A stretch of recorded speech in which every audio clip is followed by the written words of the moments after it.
Welcome to Contemporary Retirement. Contemporary Retirement is a public interest program focused on the retirement community. Every program has segments on legal, financial, and health issues affecting the retirement community. Contemporary Retirement is sponsored in part by a major grant from the Family Heritage Trust Company. Contemporary Retirement is sponsored by Family Heritage Trust Company. The Family Heritage Trust Company is an independent bank chartered trust company established by local professionals to provide fiduciary services including fee-based investment advice, trust services, retirement planning, and tax planning. The Family Heritage Trust Company is committed to client service in our communities. For more information, call the Family Heritage Trust Company at 301-631-5900. Contemporary Retirement is sponsored in part by a grant from R. Thomas Murphy & Associates, P.C. R. Thomas Murphy & Associates is one of Franklin County's leading law firms, emphasizing estate, trust, elder law, and medical assistance planning. Welcome to the Is It Legal feature on Contemporary Retirement. This segment focuses on various legal issues which are of importance to the retirement community. With me today is Tom Murphy from the R. Thomas Murphy Law Firm with offices in Waynesboro, Chambersburg, and McConnellsburg. Welcome to the show, Tom. Morning, Mike. Tom, we were talking about putting kids' names on houses last week. Everybody knows that's the right thing to do. Let's talk about the impact for married couples, a quick recap. Well, the first issue is that an asset which is typically protected if one of the spouses goes to nursing home now creates a penalty by that gift where they'd be eligible, now they're not for a period of time. But everybody knows there's liens against houses. Well, if you do it properly and you move it to the healthy spouse, there are absolutely no liens whatsoever. But I heard you can't transfer within 5 years of going to a nursing home. Well, we do it every day, and so no limitations on spouses. No limitation between spouses. Do it every day. And then the problem is, of course, if anything bad happens in the child's life, suppose the child has a creditor problem. Well, exactly. Now that parent whose child's on their deed has a creditor problem. And the creditor can get at the house. Absolutely, and so you just create a risk unnecessarily. How about an automobile accident not properly insured? Same deal. Now that victim, that plaintiff, can go after that house. Suppose the child dies. Oh, then we got a big problem. Potential tax and loss of control because that child's will is going to dictate where mom or dad's house goes. Or a portion of interest in that house A portion, goes.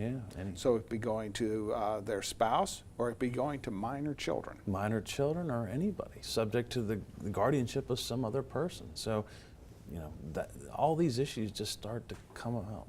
And part of the problem is the assumption that the family is always going to keep that house. People say every day, we're keeping that house. Well, the fact of the matter is you don't know that. You can have a health issue that could cause that to change. You have all these extra owners now. Now you need all of them to join into the sale of that property. Exactly. And so if you have mom and 4 kids, you could have one child who can block the sale where everybody agrees. Or you could have a situation in which one of your children has predeceased you, and now you have minor grandchildren as partial owners of that house. Right, and so you've got this messy issue that no one ever thought through when they did the simple deed and just signing a name. And then you have people do this, well, I'm going to do it in my 50s so that it's all taken care of. I don't have to worry about the 5-year rule or anything else.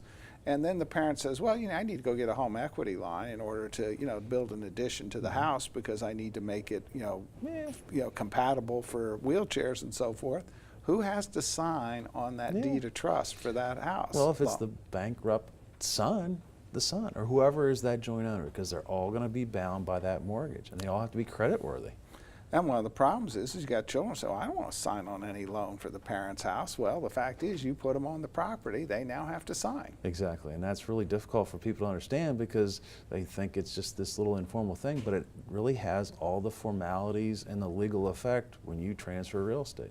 And then we talked briefly about it last week, and that is, you sell that house, the parents who reside in the house can all probability sell it tax-free.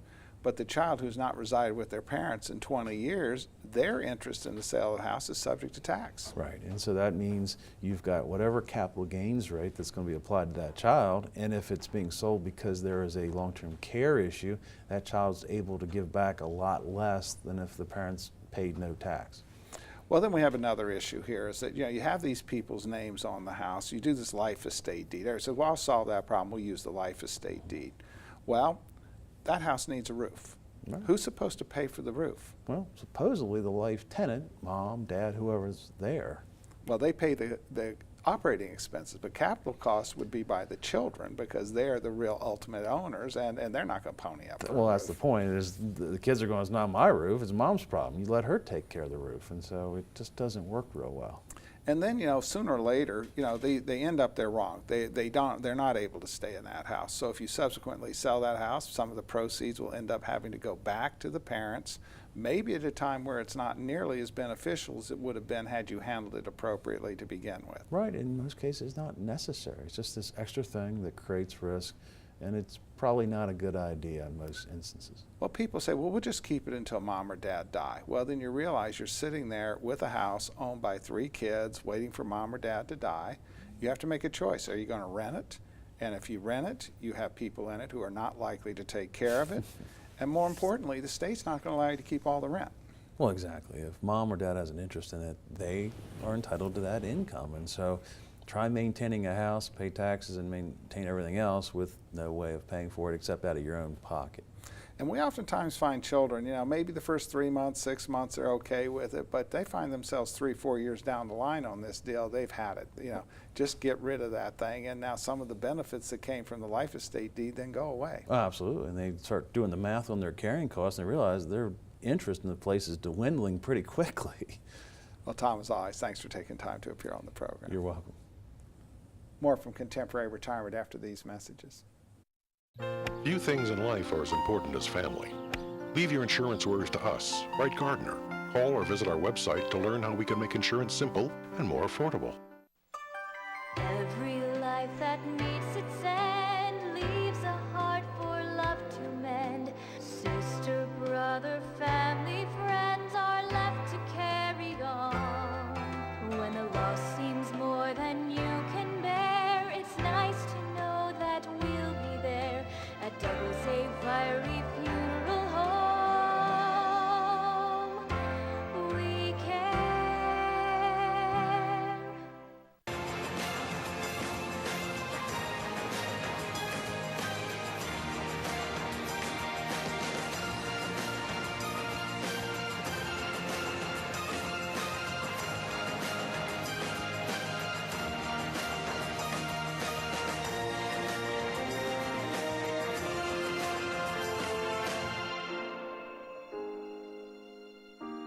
Call Ed Lowe to help put your mind at ease.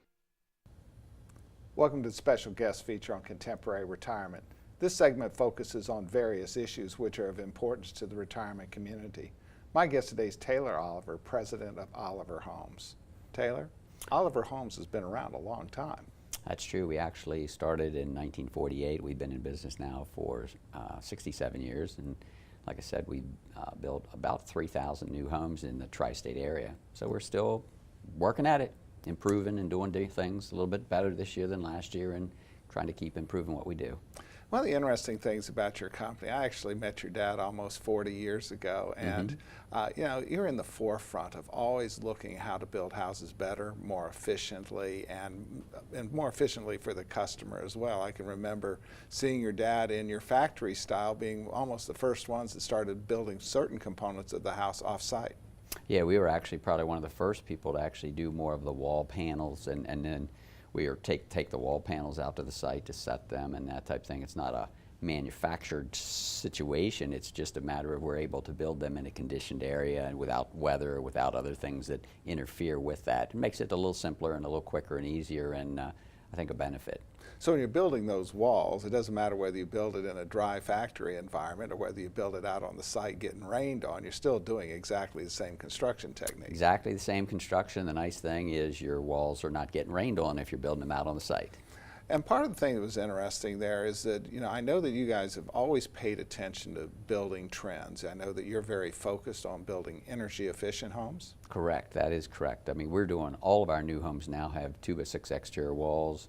We're doing R21 in all of our side walls, and we do what's known as an R49 insulation package in the ceiling. So it's dramatically better than what it would have been even 2 or 3 years ago. So in addition to that, we do a lot of sealing and that type of thing where we do house wrap all the way around on all our homes, and it's a lot nicer product for sure. I also know you've been very focused on making sure that electrical efficiencies as well. Yes, we do a number of different things within, like our heat pump situations. Those have actually all increased. My home was built in 1998, and I upgraded and went to a higher efficiency heating system, which was a 12-SEER system. We're now standard putting 14-SEER systems in even right now, and if somebody wants to upgrade, they could upgrade to like a 16-SEER or even more. So it's dramatically better than what it was even when my home was built. Lighting. Lighting is an improved type situation also. I mean, we're seeing a lot more of the LED lighting. We see a lot more of obviously the compact fluorescent type lighting. So, I mean, that is just an improved area also. So all the way throughout the structure, there's a lot of improvements from year to year. Now, a lot of our constituency watching this program is older and we're not building any new houses, but the reality is you're very engaged in upgrading existing housing, both for energy but also for safety. That's correct. I mean, we do a number of different things, and I know we've talked a little bit about even in the lighting thing, just changing different types of light bulbs around. You can retrofit some of those things. And then as we talk in terms of safety type things, whether it's a matter of a remodel type situation or just a matter of doing something that makes a little bit of sense, where you deal with the threshold or you deal with something where you just minimize that area of exposure where somebody could trip or fall or something to that nature. Let's have Greg pull up some pictures here, and we have here. This is kind of a standard 70s style bathroom here. That's right. You see a lot of the blues and pinks and the tile and that type thing. This was a bath that we had actually done. And you can see, you see the blue toilet, you see the tub. And in that tub situation there... looks like about a 24-inch step over. That's right. It's usually about a 20-inch step, and it's hard to get in and out of. There's not anything to grab hold of. Then as we actually replace that, you can see, one, we have the newer toilet there. That toilet, as we talked about, you're going from a 5-gallon flush toilet to a 1.6-gallon flush toilet at a minimum, and they've actually been proved that. And then the shower, you're going from that ledge there of a 20-inch ledge, you go to that shower ledge where now you only have about a 4-inch ledge to get in. So there's some dramatic improvements, a lot more safe and accessible than what it would have ever been before. I think one thing's interesting, the standard on those walk-ins is 4-inch, but you don't have to have 4-inch. No, that's correct. I mean, normally it's about a 4-inch, but we have gone to some of those where, we've changed that around, and you can go to almost any number. I mean, they do make one that's only a 1/2 inch, but our concern on that is just whether to keep the water in the tub drain area. So, we usually try to go up to maybe a couple inches on that, and it really conceals that and makes it so you don't have water coming out on the floor. Taylor, as always, thanks for taking time to appear on our program. I'm glad to be here. Thank you. More from Contemporary Retirement after these messages. Tranquility at Fredericktown Assisted Living and Memory Care provides a warm, home-like atmosphere that promotes daily life enrichment. At Tranquility, our medical director is a geriatric physician. Our professionals support and understand the various stages associated with Alzheimer's and dementia. We have on-site physical, occupational, and speech therapists, as well as around-the-clock licensed nurses. For more information, give Tranquility at Fredericktown a call today, because everyone deserves great care. Let us do the caregiving so you and your loved one can embrace life again.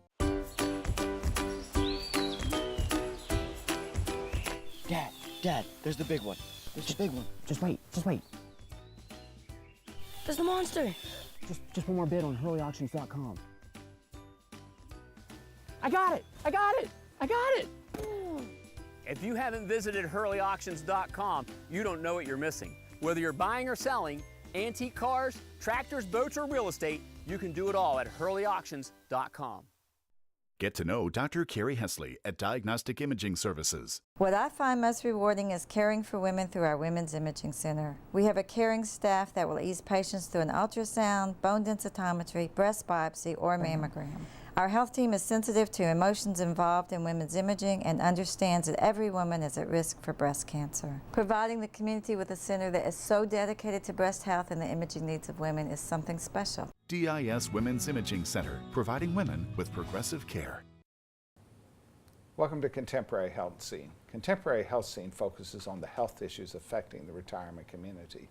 With me today is Dorothy Reddick, Director of Nursing, Greenfield Assisted Living. Welcome to the show, Dorothy. Thank you, sir. Now, Dorothy, you've had a long history in the assisted living. Tell us a little bit about it. Well, I've worked at many different assisted livings in the area, and I feel like where I'm at right now is the best place. All right, so that's at Greenfield. Yes, sir. All right, now one of the things that I like about Greenfield is that its model is really designed to take into account the capacity of the patient who's actually there. Tell me a little bit about that. We have 3 different neighborhoods, and we have one that is our Maple neighborhood where higher functioning residents go, and they're there for a little bit of assistance, but they also can socialize with each other. I often characterize when you're in that facility, many times in the morning when many times people are at their highest levels, oftentimes you can't tell the difference between the visitors and the patients. And that's so true, so that's why we make sure that we have the security that we have. But on the other hand, it gives them a lot of choices. They have a lot of flexibility in what they can choose to do during the day, and a fair amount of flexibility in terms of not leaving the facility, but moving about within the facility. They do. They have a great courtyard area in that neighborhood, and they are able to go out there and walk around and socialize with each other. All right, and then, of course, everybody wants to say, are they getting fed okay? They sure are. And they have access to snacks and the Yes. sorts of things that they would have just as if they were in their home. Yes, they do have access to snacks, and we have water and things setting out for them and juices all during the day, so they have access to that at all times. Now we're going to bring up some pictures here, because pictures always tell 1,000 stories. But this is a room here that a person obviously can bring their own furniture to. They can have their own personal effects and that sort of thing within their room. Yes, sir. They can bring things from home to make it more familiar for them. And oftentimes, you know, particularly those family pictures and so forth go a long way toward the person settling in. Yes, it makes them feel more at home. All right, and so common areas here has some very nice furniture and that sort of thing, and I know that, you know, really those areas are fairly sizable. This doesn't really do justice to it, that people can get out of their rooms and spend time with both staff and other residents. Yes, sir. I feel like we have a lot of open spaces for them to get out and enjoy the areas that we have. All right, and then you have sort of the middle neighborhood there. Tell us a little bit about it. That's our Oak neighborhood. They may require a little more assistance than the people in our Maple neighborhood, and that's okay because that's what we're there for, but they also still have a quality of life that's good for them. And it also kind of keeps them from feeling like they're separated. You know, they're still interacting with people who have capabilities of interacting, so they don't feel like they're isolated. No, they actually can join in the courtyard area too of the Maple neighborhood. All right, and then we have the other neighborhood, which is that neighborhood in which people need a lot of service. Yes, they require more help with all of their ADLs and activities of daily living. Right, okay. And but they still can socialize and with the other residents. We have residents that like to walk because we have a long hallway there, and they just enjoy walking up and down the hallway. The whole point is, and point of other activities as well. and to keep them as engaged as possible, because that at the end of the day gives them the greatest chance of higher quality of life longer into that dementia process. Yes, sir. We want them to keep them stimulated at all as much as possible. Now, I know you've kind of really upgraded, you know, the professional service model there. Tell us a little bit about it. We have the highest ratio of staff members towards our residents versus our staff. You had some outside consulting services as well. Yes, we do. We have brought in Counterpoint Mental Health Services that are coming in to evaluate all of our residents and working to improve their lives. I know that you have a passion for this, and you know your staff has a passion for it. So when you have a high staff ratio and a passion for taking care of people who have this particular affliction, that is the best combination of giving them the best possible care. Yes. My passion is caring for people with memory issues, and my staff, I have a lot of longevity there. They really do have a passion for the caring of the Alzheimer's dementia patients. Dorothy, I want to thank you for taking time to appear on our show. How could they find out more information about Greenfield? We are at 310 Cameo Drive, and our phone number is 301-766-9202. And anytime, just give us a call or come stop by. You stop by without an appointment? Yes, sir. Dorothy, thanks for taking time. Thank you, sir. More from Contemporary Retirement after these messages. People don't realize it takes a lot to care for a family member in your home. John's dad was very headstrong, so I think that was a lot for him to get over and try to come to terms with that he had terminal illness. I would recommend everybody to get hospice involved at the get-go. When you first learn about it, get it set up. It's going to make it, I mean, it's terrible what you're going through already, but it's going to make it easier for you in the long run because we couldn't have done it without them. Call Hospice today. Hospice of Washington County, when time matters most. I have wanted to be a teacher ever since first grade. Without the Mary and Ruth Smith Scholarship, I would not be successful as a growing adult. Do you wish to make a difference in the lives of others? You can, and you don't have to be wealthy to impact future generations. Start your legacy at the Community Foundation and impact lives, just as Mary and Ruth Smith have done. Thank you to the Community Foundation for believing in me and providing me the opportunity to become successful with my goals. Albright Crumbacker Mal and Idtel are a full-service firm that provides elder care services including managing incoming bills, bill payment, depositing checks, balancing bank statements, and preparing, planning, and filing personal tax returns. Put your mind at ease and call us today. Welcome to the Making Sense feature on Contemporary Retirement. Making Sense focuses on the financial issues affecting the retirement community. With me today is Christian Wright, President of Wright Gardner Insurance. Welcome to the show, Christian. Thank you, Michael. Wright Gardner's been around a little while. We have. We just celebrated our 101st anniversary, so it's quite amazing, and we're very appreciative of our clients and the local community that has supported us over the years. Now, you're an independent agent, which means you broker many different companies. Right, right. We are not beholden to one insurance company. We represent, probably 20-some insurance companies, and that gives us the ability to meet different clients' needs. And one of the things that we challenge clients with is that companies are not good at everything, any more so than an orthopedic surgeon doesn't do dental work and a podiatrist doesn't replace knees. And so one of the things people need to be aware of is that big common carriers tend to be very focused on certain types of coverages, but it doesn't make them good at everything. Exactly, and that's a great point about working with an independent agent because your specific needs may change and may change rapidly. So if you can have an independent who can match up your needs with those carriers, that's just a lot easier.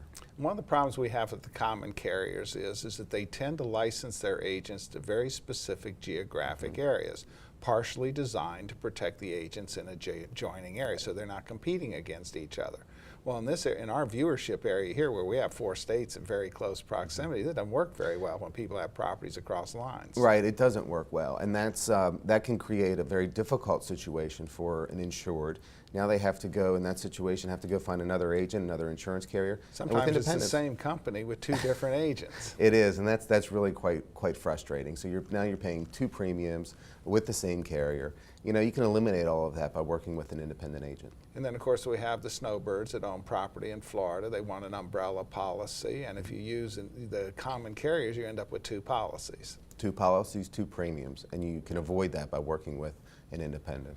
Now, I look at homeowners policies for every client, and many times when I see several different events we're going to mention here, I know the policy is almost always wrong. Everybody likes to put the kids' names on the house. They think it's a great idea for taxes, which it's not. They think it's a great idea for Medicaid, which it's not. But what they have done is they've now had new owners. Most of the time they forget to change the homeowner's policy. And that's so critical that they tell their insurance agent what they've done, because they could have a very severe situation when they have a claim. Well, let's just take a real simple example. It's a $100,000 house. The parents own half in some manner of speaking. The kids own half. The house burns down. Well, only the parents' interest was insured when you changed the policy. And the company fully pays the parents' interest but does not pay the kids' interest. Exactly, and that's a perfect example which can be avoided from the very beginning. Just call your agent, tell them what changes you're making in your life, and they can make sure that you have the correct policies in place. And these people use these life estate deeds, and they think, well, because I continue to live in the property, I'm the only person that needs to be insured. But there's actually a remainder interest that's going to the kids, and it's not insured if you don't put the kids on that policy. Exactly. I mean, the insurance policy is a legal contract, so you're absolutely right. Michael, when you change the intent of that, you have to let someone know. And the irony of this is it doesn't cost anything in most instances. No, it's just it costs a phone call. You know, it takes some time, but no, it doesn't. There's no charge for the number of named insureds that you have on a policy. We got trusts. Everybody loves trusts. We already know the trusts are not very helpful in medical assistance planning, but they put that house into the trust. They never bother to let the agent know that there is a new owner. The new owner is the trust. Yeah, I mean, trusts have their place, and trust is an entity in and of itself. And you're right, it's the exact same thing as having a child, come back and live with you. And you have to tell your insurance agent so they can make the carrier aware. And sometimes there are carriers out there that will not write insurance for trust, and that could be a big problem. And so the point is, once again, it typically doesn't involve any significant cost differential, if any, but you have to have the right owner listed on the homeowner's policy. Exactly, and do it before you have a claim. No one knows when they're going to have a claim, so you want to make these changes before.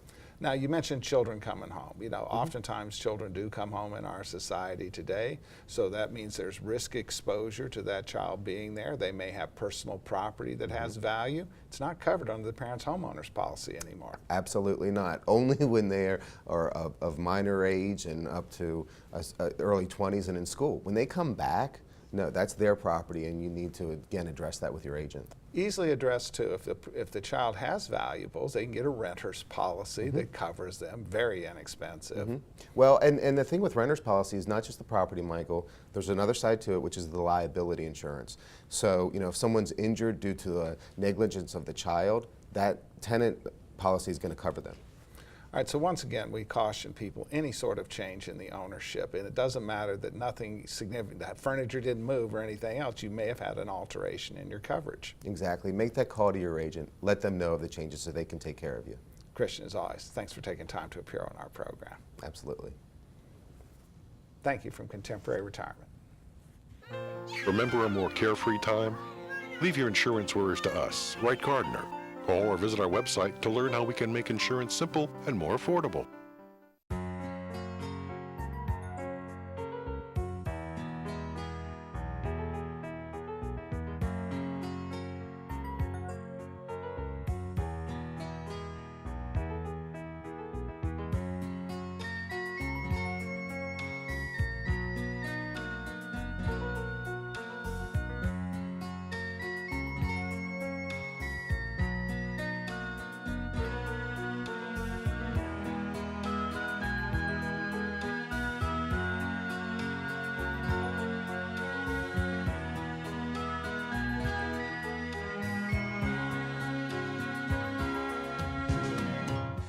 These days, it seems like everything's online, and filling out claim forms and receiving and paying bills online isn't always easiest. That's why we at Quality First Insurance encourage you to just give us a call. Let us help. Hi there, I'm Paul Sweeney with Quality First Insurance, and it's still just this simple. Our offices are open every weekday where you'll be able to call and speak to real, live people. No detail was missed. I'm so glad that I turned to Quality First Insurance. I've recommended Quality First Insurance to my friends who've been just as satisfied. If you're not happy with what you're paying for Medigap, or more importantly, not happy with your service, give us a try. We're locally owned, and we take the time to provide you with the best. We are Quality First Insurance, and our mission is to provide quality products to quality people. Pick up the phone and give us a call today at 800-745-1411.